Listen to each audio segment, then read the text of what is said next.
台北市伫去年发生一桩一岁囡仔互灵母虐待死亡案件，这囡仔的手指甲拢互扯了了，头壳也拢乌青。这个囡仔呢，佫是社会局儿童福利联名专去互下毒手的灵母照顾的。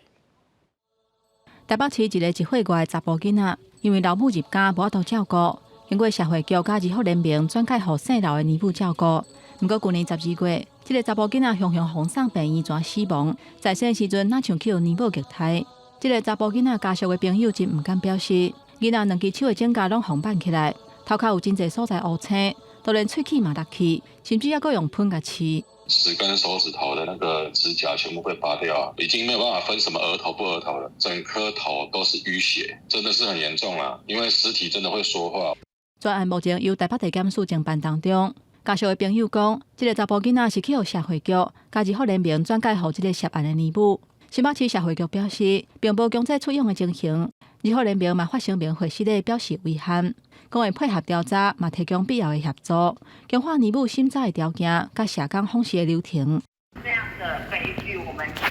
让人感到很震惊，也感到很抱歉。会配合检方的检调的调查。总部已经在检视说，你还可以再多做一些什么样的事情，去确保这样的就是悲剧不会发生。此案并无强制出养情事，是家属主动向社福中心求助，提出出养需求，社福中心评估后提供卫生福利部许可的合法输出养媒合服务机构资讯给家属参考。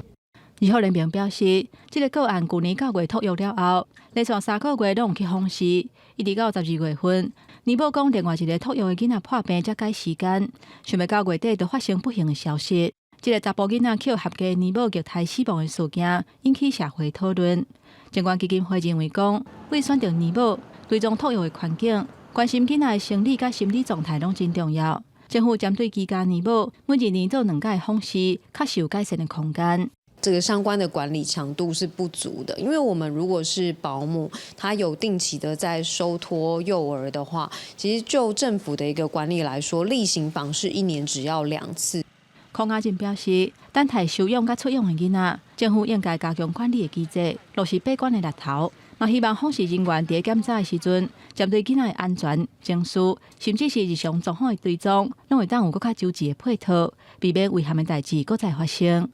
记者综合报道。